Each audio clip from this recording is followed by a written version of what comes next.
Start. नमस्कार, मी गीताली विनायक मंदाकिनी. मिळून साऱ्याजणी मासिकाची मी संपादक आहे. मिळून साऱ्याजणी मासिकांनी विद्याबाळ अध्यासन प्रकल्प 2 सुरू केलाय.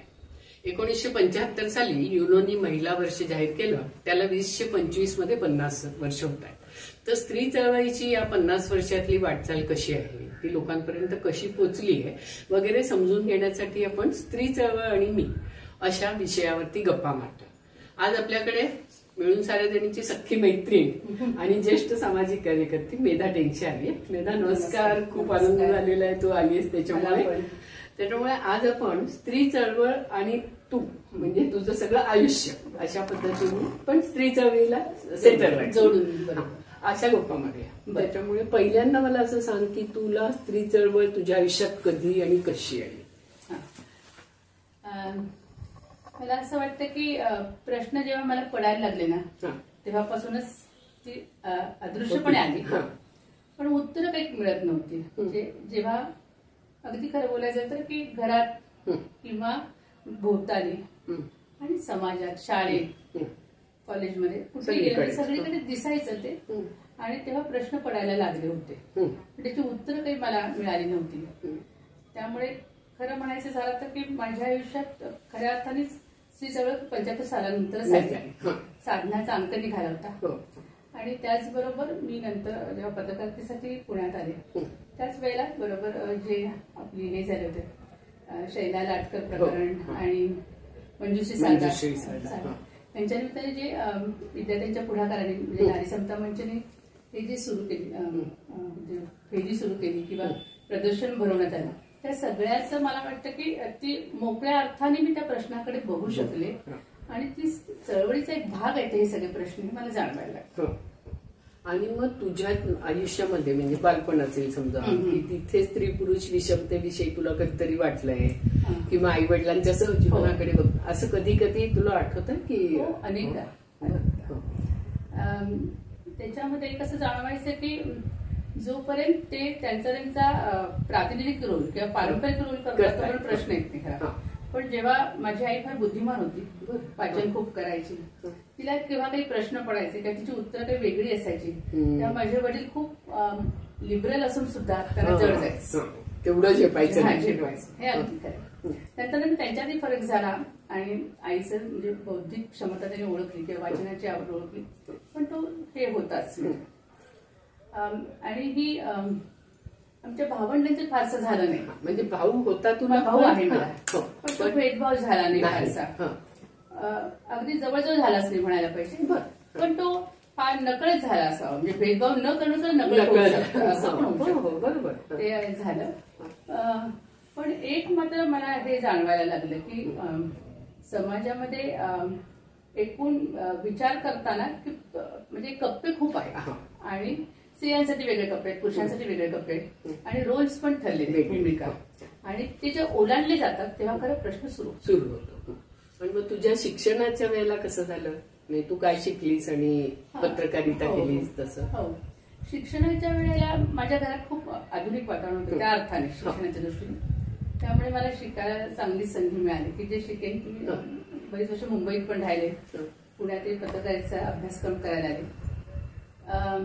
तिथे मला दैनिकामध्ये काम करण्याची संधी मिळाली. आता मुली जे सर्रास करतात आणि तेव्हा आम्हाला ते बरोबर वाटायचं, म्हणजे अरे खरंच की रात्रपाळीला मी कसं काम करेन. म्हणजे मग अशा पण चर्चा करत असं झालं की बरंचसं साप्ताहिकात मी काम केलं, दैनिकात नाही शकले. तेव्हा आमच्याला ती कल्पनाच फारशी नव्हती असं मला वाटतं. बरोबर. आणि आता सुद्धा इव्हन दैनिकामध्ये संपादक बायका फार कमी आहेत. म्हणजे राही भिडे किंवा आता ही सम्राट आहे ना, त्याच्यात निलिमाताई यांची जी कांबळे आहेत ना, त्या बबनराव कांबळे गेल्यानंतर त्या आल्या. पण म्हणजे एकूण दैनिकाची संपादक स्त्री असणं असं कमी आहे. आणि तिथे मग मला वाटतं की अरे तो प्रांत आपला नाही बरं का, माणूस स्वतःची समजूत पण घालून जातो असं मला वाटतं. ते अगदी प्रामाणिक. आणि मग शिक्षणानंतर लग्न संस्था असा तू काय विचार केलास आणि स्वतःच्या लग्नाविषयी काय विचार केलास? मला असं वाटतं की अगदी खरं सांगितलं की माझं अविवाहित असणं हे थोडंसं या विषमतेला धरूनच झालं असं मला वाटतं. थोडं माझा स्वभाव थोडा तीव्र स्वरूपाचा असतो की प्रतिक्रिया देताना सुद्धा मला असं वाटतं की लग्न ही व्यवस्था आपल्यासाठी नाही. मैत्री, त्यामधला आनंद हे सगळं आहे. त्यामुळे मी लग्न या संस्थेकडे फारशी वळले नाही. माझ्या सुदैवाने माझ्या घरात त्याबद्दल विरोध, कंपल्शन नव्हतं. तो फायदा झाला. पण एक हे खरं त्याच्याबरोबर की कामामध्ये तुम्हाला विषमता दिसते. तुम्ही संस्थेत काम करताल किंवा कुठेही काम करताल तेव्हा तुम्हाला विषमतेला सामोरं जावंच लागतं. म्हणजे ती विषमता तुमच्या आयुष्यात पूर्णपणे टळत नाही, त्याला तोंड द्यावं लागतं आणि त्यासाठी तुमची तयारी लागते झगडण्याची, हे असं मला वाटतं. आणि मग तू कुठे कुठे तुला तीव्र की विषमतेमुळे तू काहीतरी जॉब सोडला किंवा काम सोडलं किंवा माणूस सोडला, म्हणजे कार्यकर्ता असेल, कार्यकर्ती असेल, काही की जिथे अशी विषमता वाटते, म्हणजे मुख्य तात्विक अंगाने म्हणतो ना आपण, तसा काही असा तीव्र प्रसंग आला का आधीच काहीतरी तू मार्ग काढत होतीस? मला असं वाटतं की म्हणजे माझ्या संदर्भात बोलायचं झालं तर ती तीव्रता जी होती ती सर्व्हायव्हलच्या अंगाने गेली. म्हणजे स्वतःचं जगणं हे आपल्याला स्वतःच्या स्वावलंबनावर करायचं असतं, त्याशिवाय आपल्या मतालाही नसतं. त्यामुळे काही वेळेला तडजोड करावी लागते आणि काही वेळेला प्रश्न सोडवण्यासाठी धाडस करून वाद घालावा, दोन्ही वाटाने जावं लागतं. आणि तेव्हा ते दोन्ही जेव्हा हे झालं नाही, काय म्हणतात त्याला, अंमलबजावणी पडलं नाही, तेव्हा ते सोडून गेली. आणि पूर्ण वेळ कार्यकर्ता म्हणायचं ना तुला, खरं म्हणजे आता तू खूप दिवस काम करतेस, विशेष प्रौढांमध्ये काम करतेस आणि असं, तर असा तू निर्णय घेतला होता का असं होत गेलं की, म्हणजे समजा उदाहरणार्थ तू प्राध्यापकी केलीस काही दिवस पत्रकार होती, म्हणजे एका अर्थाने तू नोकरी करत होती आणि मग ती नोकरी आपल्याला सोडायची आणि पूर्ण वेळ काहीतरी सामाजिक काम करायचं, अशा विचारातून तू सामाजिक कामाकडे गेलीस? त्याच्या मधल्या काळात मी अंधमित्रांसाठी काम केलं आणि खरं सांगते की मला माझ्या आयुष्यात अपंग मी जर वेगळ्या पद्धतीने आले, तोपर्यंत मला भानच नव्हत्या प्रश्नाचं. माझी एक मैत्रीण होती कॉलेजमध्ये, पण त्याच्यामध्ये बघण्याची जी त्यांच्या प्रश्नाकडे बघण्याची दृष्टी नव्हती.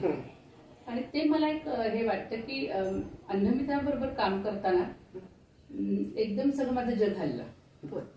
म्हणजे स्त्रियांच्या प्रश्नांच्या वेळेला स्त्री चळवळीतून जात असतानाच त्यावेळेला असा एक मोठा गट आहे की ज्याच्याकडे कुणीच बघत नाही, हे मला कधीच डोक्यात आलं नव्हतं. अन्नमित्र हे सातारचं का पुण्यातली पुन्हा ब्लाइंड असोसिएशन म्हणजे आपलं, आणि जी त्यांची शाळा आहे वगैरे, हडपसरला टॉकिंग बुक लायब्ररी चालवत होती मी. आणि ते करत असताना मला ही संधी आली मतिमंदांच्या प्रश्नावर अभ्यास करायची. मग मी अमेरिकेत गेले, 1 वर्षभर अभ्यासक्रम केला आणि तेव्हा मग मात्र मी ठरवलं की हे काम आपण पूर्ण वेळ करायचं. त्याच्या आधी 2 संस्था उभा करण्याची संधी मिळाली होती, आम्ही घेतली होती. म्हणजे त्यातही तरुण वयाचा उत्साह असतो आणि काय म्हणतात प्रस्थापितांच्या विरुद्ध उभं राहण्याची इच्छा असते, त्या सगळ्यातून ते खरं झालं.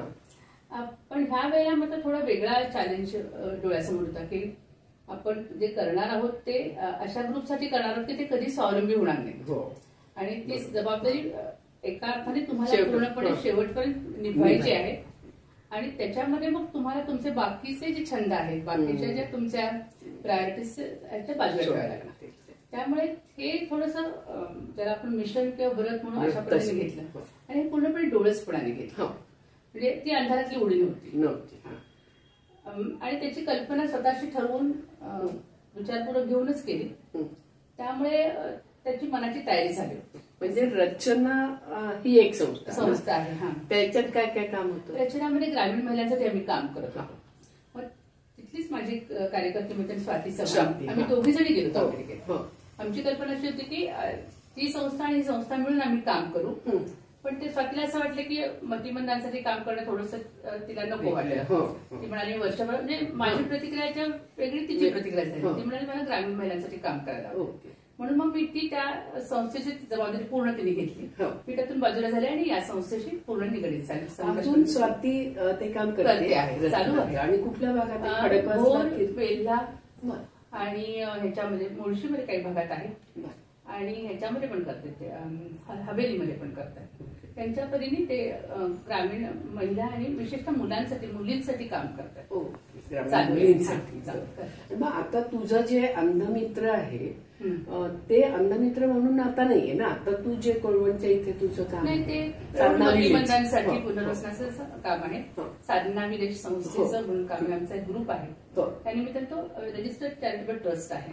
मग अन्नमित्र हा रजिस्टर नव्हता का? चॅरिटेबल का होता तो? पण तो पुन्हा ब्लाइंड मेन्स असोसिएशन संस्थाच आहे. हो, पण ती म्हणजे चॅरिटेबलच आहे. हो हो, ती होती. त्याच्यामध्ये मी एक विभागाची जागा पूर्ण घेतली होती. 4 वर्षाचा माझा अनुभव विश्वस्त किंवा अशी नाही, तिथे नव्हती. मी प्रोजेक्ट ऑफिसर म्हणून काम केलं. पण ते म्हणजे डोळ्या उघडणारा असा तो अनुभव होता. तर ते जे प्रोजेक्टचं तू म्हणतेस, तिथे प्रोजेक्ट ऑफिसर हो, मग तेव्हापासून साधारण सीआरए याचं असं सुरू झालं का? म्हणजे आपण मगाशी जे बोलत होतो की एका अर्थाने एनजीओकरण होणं, आणखीन कॉर्पोरेट सोशल रिस्पॉन्सिबिलिटी या पद्धतीच्या डोनेशन्स मिळणं किंवा एकूण प्रकल्प मिळणं वगैरे, तसा तो प्रकल्प होता का ती जुनी गोष्ट आहे त्याच्यामुळे तेव्हा सोशल रिस्पॉन्सिबिलिटी असं काही तो शब्द नव्हता. पण या संस्था उभ्या करायच्या असल्या तर सामाजिक जबाबदारीतून लोक देतील ही कल्पना तितकी काही फार हे नव्हती. तर कुठेतरी एखाद्या ग्रुपने ती जबाबदारी घेतली पाहिजे. विशेषतः अपंग मित्रांच्या बाबतीत ती परिस्थिती अशी आहे की त्या जास्त ज्यांच्याकडे आर्थिक संचय आहे त्यांनी त्यात मदत केली पाहिजे. ही कल्पना तेव्हा पण होती.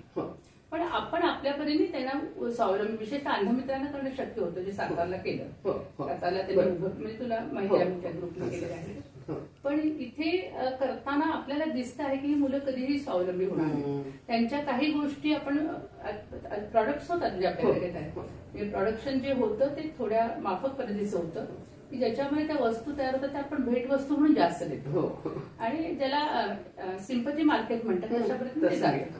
पण त्याच्यातून उत्पन्न असं फार कुठे होत असं काही होत नाही, कुठल्याच संस्थेचा तो अनुभव नाही. त्यामुळे ही संस्था एकतर शासकीय मदतीवर अवलंबून राहील किंवा मग सामाजिक देणग्यांच्यावर राहील. तर पहिला मार्ग आम्हाला नको होता, कारण त्यातले जे राजकारण आहे किंवा त्यातल्या बाह्य गोष्टीवर उपचारावर जे महत्व आहे ते सोडून मग त्याच्याकडे. आणि आता साधना विलेजचं कसं चाललंय असं तुला वाटतं की म्हणजे किती वर्ष झाली? 29 वर्ष पूर्ण झाली. साधना विलेज असं नाव ठेवायचं काय वेगळं वाटतं ना, म्हणजे संस्थेचं म्हणून वेगळं नाव आहे. त्याचं कारण असं की मी मगाशी म्हटलं जसं की मी आणि देशपांडे सर माझे सिनियर सहकारी ते आम्ही याला गेलो होतो, म्हणजे अमेरिकेत गेलो होतो, जिथे मला 1 वर्षाचं प्रशिक्षण घेण्याची संधी मिळाली. प्रौढ मतिमंदांचं पुनर्वसन शास्त्रीय पद्धतीने कसं करावं यासाठी ती एक दृष्टी हवी होती की जी माझ्याकडे पूर्वी नव्हती. आधीचं शिक्षण वेगळं असल्यामुळे. तर त्यासाठी तिथे कॅम्पफिल विलेज ही एक आंतरराष्ट्रीय चळवळ आहे.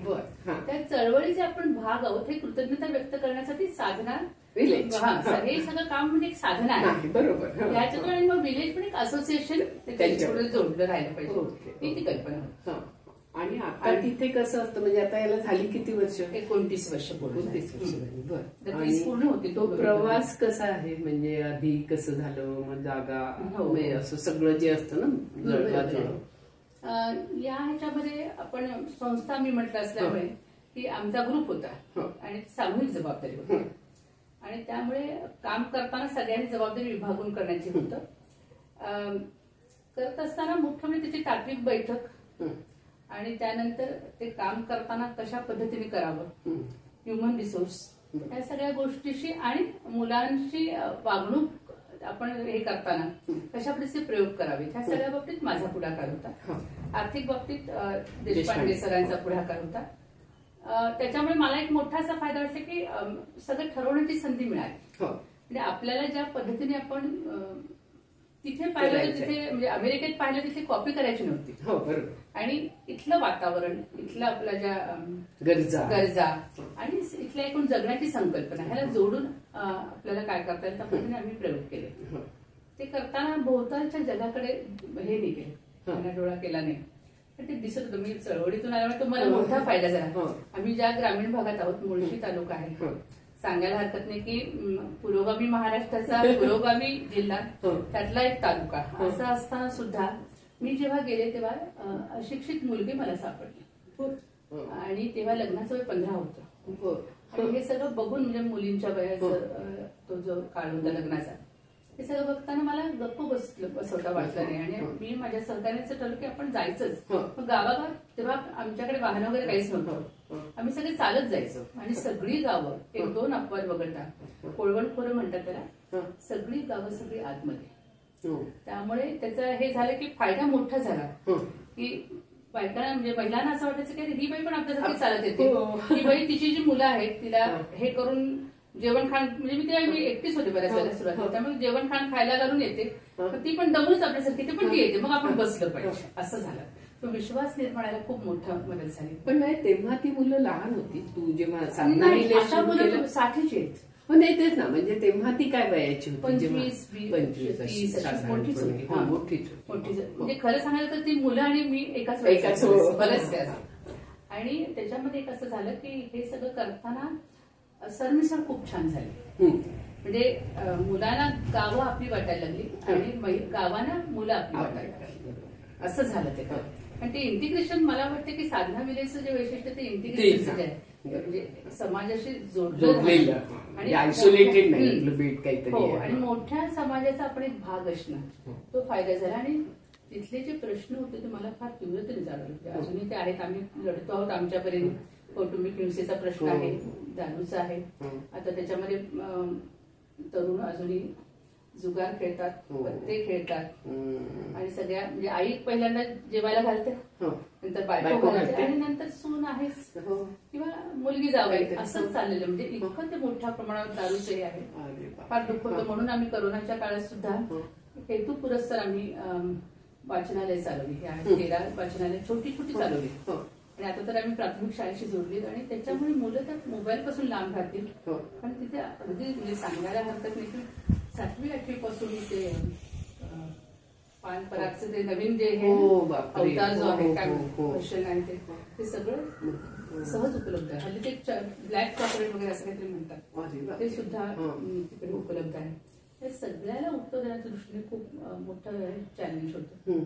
आणि ते सगळं मला वाटतं की महिलांशी म्हणजे ग्रामीण महिलांशी आम्ही जोडलो गेलो म्हणून ती सगळी जवळ येतात. आणि ज्या महिलांना आम्ही हात दिला, त्यांना उभं करायला मदत केली, त्यातल्या काही महिला साधण्यासोबत राहिल्या, देणं घेणं सुरू झालं.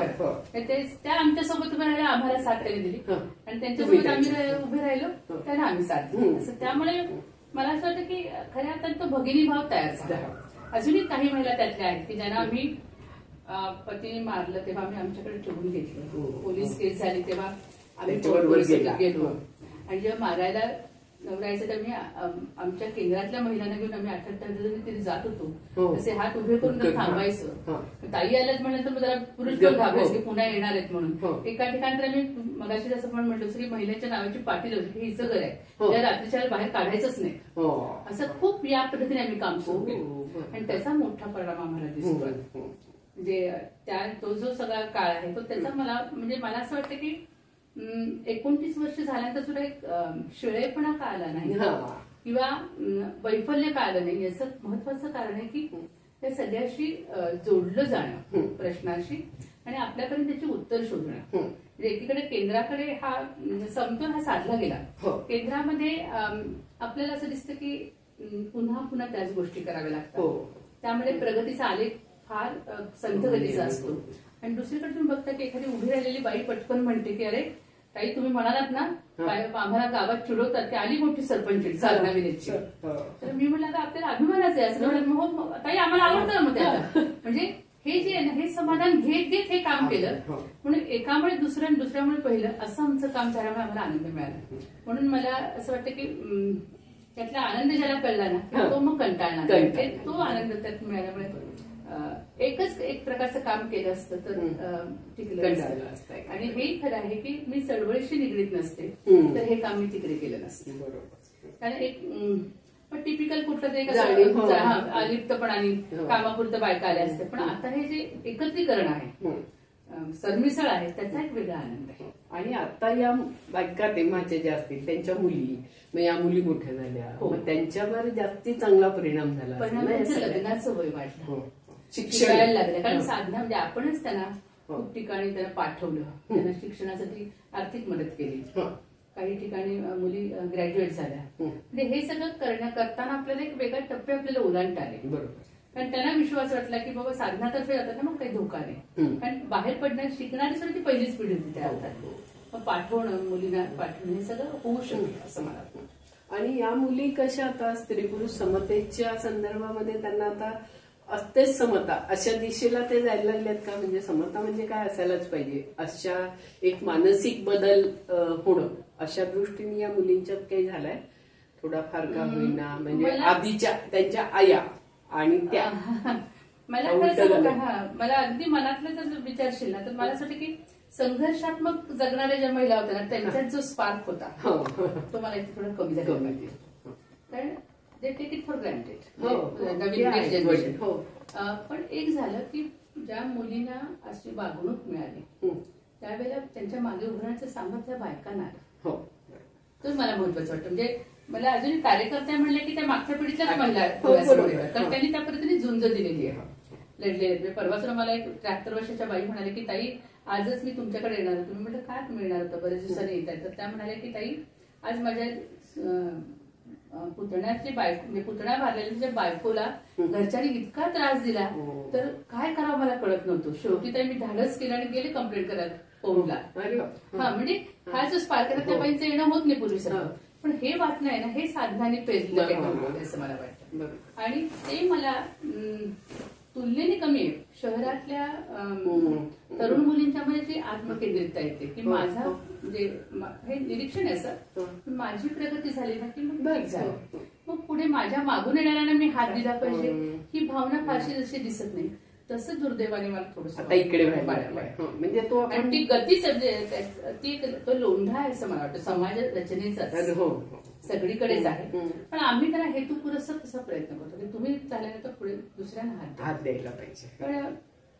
पण थोडा की सगळीकडेच वाटतं की आपण सेल्फी मोड मध्ये सगळी माणसं गेली आहेत, तसं आत्मकेंद्रित झाली आणि एक सपाटीकरण झाले की ज्याच्यामध्ये जे शहरात उपलब्ध आहे ते खेड्यात उपलब्ध आहे. त्यामुळे त्याचं नाविन्य नाही, त्याचबरोबर ते मिळवण्यासाठी किंवा ते गमावण्यासाठी किंवा ते बाजूला ठेवण्यासाठी लागणारं सामर्थ्य नाही असं. आणि आता जे एक वेगळा जो बदल झालाय की मग मुलींनी शेतातनं काम करणं, मुलग्यांनी शेतात काम न करणं, हे सगळं तिकडे शिकल्यामुळे. आणि नवरा शेती करणारा मग नोकरी करणारा हवा. आणि त्यामुळे स्थलांतराचं प्रमाण खूप वाढलं. म्हणजे आमच्या कामाचं जर मर्यादा सांगायची झाली तर आम्ही फार थोपू शकलो नाही की ती तो समाज इथेच राहायचं झालं नाही. आम्ही त्यात काही प्रयत्न केले. आम्ही डेअरी चालवली, देशपांडे सरांचा पुढाकार त्यात होता आणि ह्याची भाताची मिल पण चालवली. पण त्यात काही अडचणी आल्या. पण एकूणच आता तिथे याच्यामध्ये दुधाच्या ह्याच्यामधलं प्रमाण कमी होत चाललं, डेअरीचं प्रमाण कमी होत चाललंय किंवा भाताचे जाऊन पीक जाऊन आता ऊसाचं प्रमाण वाढले, नगदी पीक. आणि ह्या सगळ्या ह्याच्यामध्ये थोडस पुढे सरकलात तुम्ही की तुम्हाला ताजा पैसा मिळतो. ह्या ह्याच्यामुळे शहराकडे तोंड करून पाठ टाकणारी मुलं वगैरे. आता खरे प्रश्न तर पुन्हा ह्याचे यायला लागले, वृद्धाश्रमासारखे प्रश्न. गावागावात म्हणजे बायका मला सांगत नाही तर शेती करायला कोणी नाहीच आहे. मुलगा म्हणतो तू जे वर्षभरात कमवतेस ते मी एका महिन्यात कमवतो, मी कशाला होतो मला तिला पात्र मजुरीचे पैसे देतो. म्हणजे हे प्रश्न एक वेगळंच हे चित्र आता उभं राहायला लागलं. त्याला उत्तर देणारं काम आता आम्ही शोधलं पाहिजे, ते प्रयत्न आम्ही केले पाहिजे सगळ्यांच्या मदतीने. तो शेतीचा प्रश्न खरं धोरणात्मक सुद्धा आहे ना, म्हणजे ज्या पद्धतीने त्याला भाव नसणं आणि एकूणच किंमतच नाहीये ना, म्हणजे पॉलिसी. आणि अवकाळी पावसामुळे पिकाचं हेच खात्रीच नाहीये, तर त्याचा दोष असा म्हणता येणार नाही. म्हणजे दोष तर आपण नाही देऊ शकणार, कारण आपल्यालाच किंमत नाही मुळात. म्हणजे आपल्याला कुठे आपण नुसतं अन्नदाता वगैरे म्हणतो, पण जरा कोथिंबीरची जुडी महाग झाली की आपल्याला एवढं वाटतं.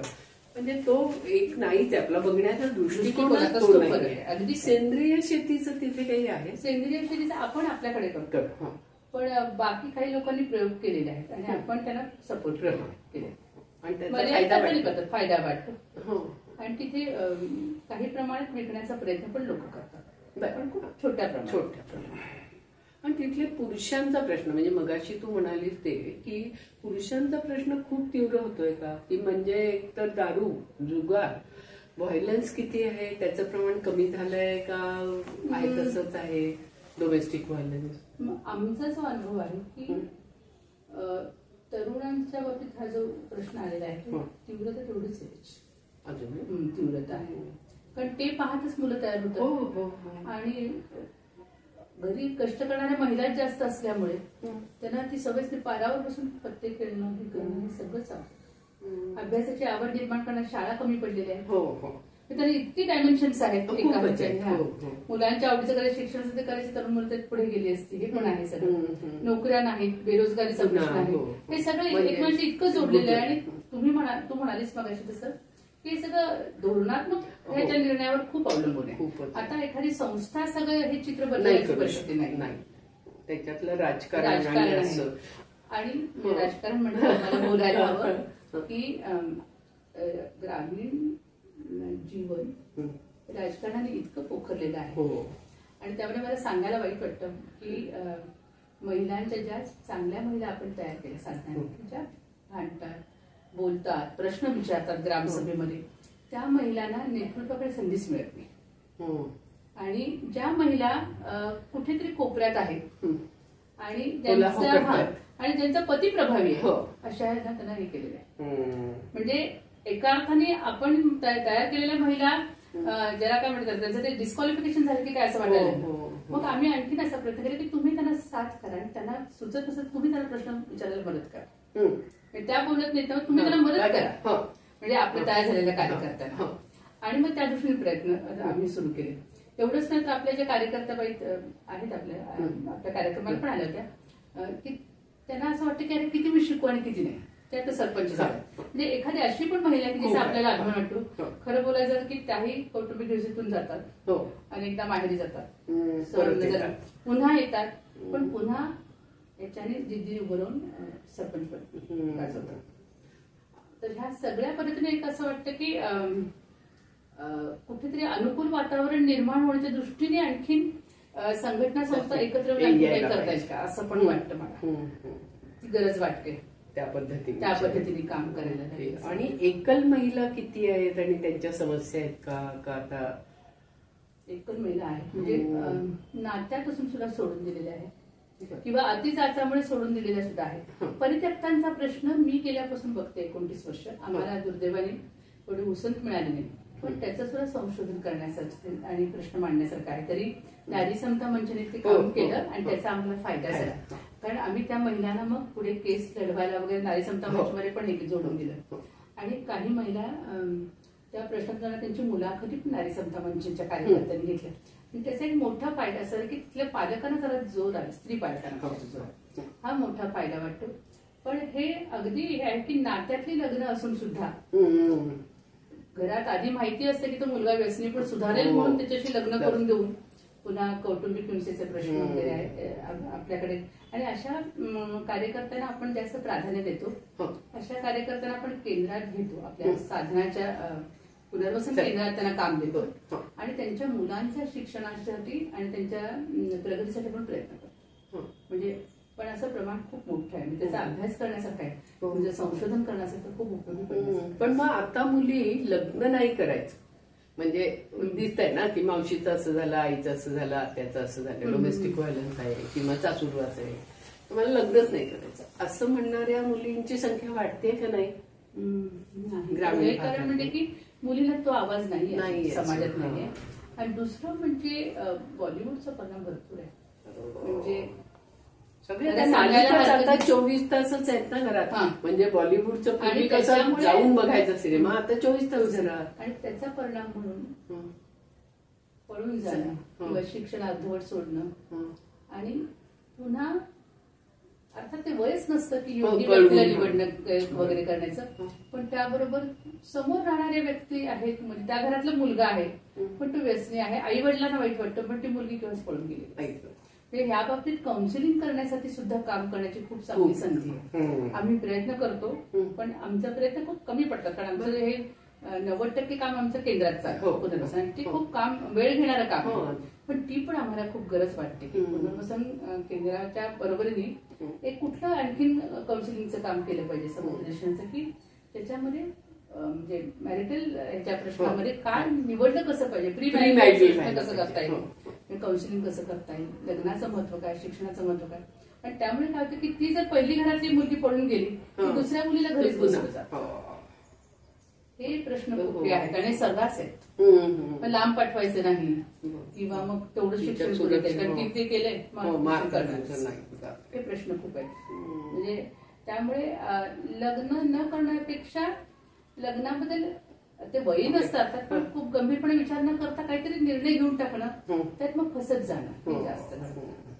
आणि आता तुझे जे विशेष मित्र असे सगळे साधना विलेज मध्ये त्यांच्या कामाविषयी सांग. म्हणजे तिथे काय विशेष समस्या येतात किंवा तिथे काय जास्ती छान वातावरण जसं तुम्ही म्हणता की प्रेम त्यांना खूप कळतं आणि असं. हो मला असं वाटतं की विशेष मित्रांच्या बाबतीत तुमच्याकडे संख्या कशी असते स्त्री पुरुष? पुरुष जास्त आहे. मला वाटतं मुलींना पाठवायला पालक अजूनही घाबरतात. एवढंच नव्हे तर आता एक नवीन जी पालकांची पिढी आहे ती खूप तयार झाली मनाने की आपल्या मुलाला पाठवलं पाहिजे. त्याला त्यांचा तो पिअर ग्रुप मिळाला पाहिजे. पण एरवी होत नव्हतं आतापर्यंत. या मुलांच्या सोबत काम करण्यामध्ये मला असं वाटतं की खूप आनंद मिळतो अशासाठी की ते आपल्याला आहे तसं स्वीकारतात आपल्या मर्यादांचा पहिला मुद्दा. आणि दुसरं एक मला असं वाटतं की ह्या मुलांच्या मध्ये प्रत्येकाला कसे ना कसे तरी गुण आहेत आणि ते गुण वाढवण्यासाठी आपण जर त्याला मदत केली ना तर आम्ही म्हणजे साधना विलेज नेहमी असे 2 दावे करतो. एक म्हणजे की आम्ही मुलांचा विशेष मुलांचा भावनिक बुद्ध्यांक वाढवतो.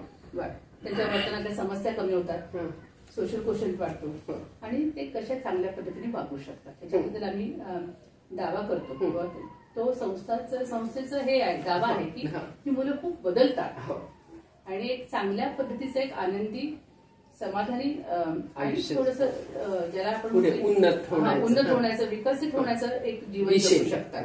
हा एक दुसरा. आणि दुसरं कसं वाटतं की प्रत्येक मूल विशेष मूल योगदान करू शकतं देऊ शकतं फक्त संधी देण्याची जबाबदारी आपली आणि ती स्पेस आणि ती संधी देण्याची जबाबदारी संस्थेतल्या कार्यकर्त्यांची. तो प्रयत्न आपल्याकडे नेहमी चालतो आणि रोज नवीन प्रयोग असतात. तुम्हाला काय कारण प्रत्येक मूल वेगळं आहे त्यामुळे त्याला कसं प्रगती हे करता येईल त्याला त्याच्या आनंद त्याला कशात मिळेल यासाठी सतत प्रयत्न करणं सहज शक्य असतं. पण मग तुम्ही असं काही प्रोडक्शन तुमचं असतं किंवा असं काही की जिथे त्याला गुंतवून ठेवता की मुलं एक तर घर हे आपलं घर आहे म्हणजे घराचं आपण मॉडेल वापरलेलं पुनर्वसनाचे 3 मॉडेल्स आहेत त्याच्यामध्ये 3रं आपण वापरलेलं आहे. त्यामुळे घराच्या ह्याच्यामध्ये प्रत्येकाने मदत करायची हौस मदतला. कुणाला चांगली भांडी धुता येतात, कुणाला टेबल पुसता येतं, कुणाला कचरा काढता येतो, कुणाला फ्लॉवर पॉट बनवता येतो असं. आणि शिवाय बाकीचे आपले प्रोडक्शन जे आहे त्याच्यामध्ये मुलं बरं करतात म्हणजे आपण मेणबत्त्या करतो, राख्या करतो किंवा पेपर बॅग्स करतो हे सगळं चालूच असतं. पण ह्या सगळ्या ह्याच्यामध्ये प्रत्येक मूल आपल्यापर्यंत योगदान देण्याची संधी देण्याची जबाबदारी असल्यामुळे प्रत्येक कार्यकर्त्याला पण स्वतःला विचार आणि त्यामुळे ही मुलं वेगळ्या अर्थाने आनंदी जीवन जगू शकतात आणि ओझं होत नाहीत पालकांच्या संस्थेवरती सुद्धा. आणि याच्यामध्ये आता सेक्शुअल रिलेशन किंवा अशी त्यांची समज आणि मग त्याविषयीच्या समस्यांच्या लेव्हलला ते जातं का तुम्ही एकूण त्यांच्या लैंगिक आयुष्याकडे कसं बघता? मला वाटतं की मला सुद्धा खूप वेळ लागला हा प्रश्न समजून घ्यायला. मला अगदी मोकळेपणाने सांगायला पाहिजे की या मुलांना लैंगिक भावना आहेत आणि त्या नैसर्गिक आहेत ते स्वीकारणं भोवतालच्या लोकांचं काम आहे आणि त्या बाबतीत त्यांना न्याय कसा देता येईल बघायला पाहिजे. आम्ही थोडस मोकळेपणाने बोलतो. आम्ही मुलांना खासगी जागामध्ये हस्तमैथुनाला परवानगी देतो आणि ज्याच्यामुळे त्यांच्या भावनांचा निचरा होतो.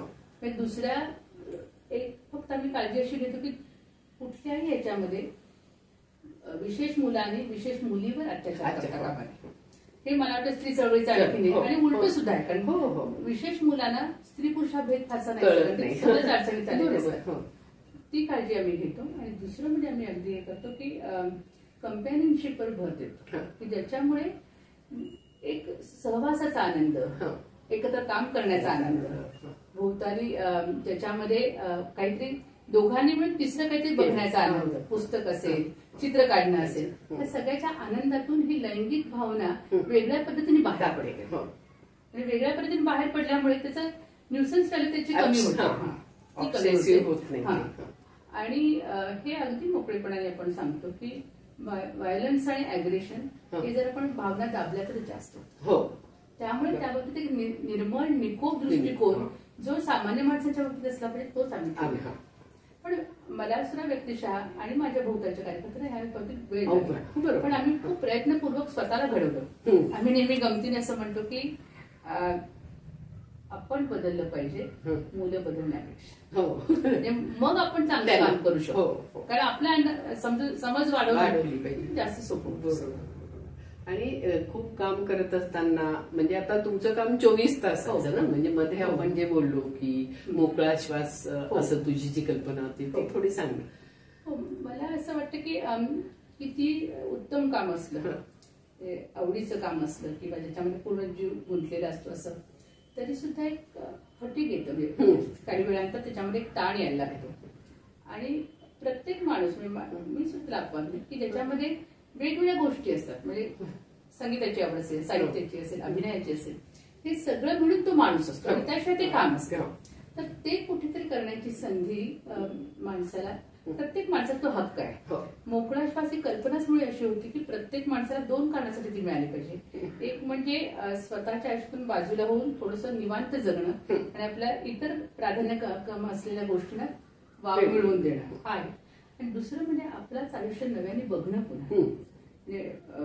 या दृष्टीने मला नेहमी असं वाटतं की थोडंसं वेगळं बोलते मी, पण मध्ये जे पूर्णवेळ कार्यकर्त्यांची जी कल्पना होती ती आता सुद्धा मला खूप गरजेची वाटते, उलट जास्त वाटते. कारण ज्या पद्धतीने हे सगळं जीवन बदलते, तर त्या दृष्टीने जर असं झालं की आता पुन्हा CSR खाली म्हणजे किंवा इतर कुठल्याही दृष्टीने जर निधी मिळायचा असेल तर अशासाठी मिळाला पाहिजे पूर्णवेळ कार्यकर्ता तयार करण्यासाठी, स्त्री पुरुष दोन्हीही. ज्याच्यामुळे काय होईल की तो पैसा त्या मुलांना थोडासा रिलीफ राहील कार्यकर्त्यांना आणि ते आपल्या स्वतःच्या प्रश्नाकडे बघू शकतील, आपल्याला काय करायचं ठरवू शकतील, त्यासाठी अभ्यास करून.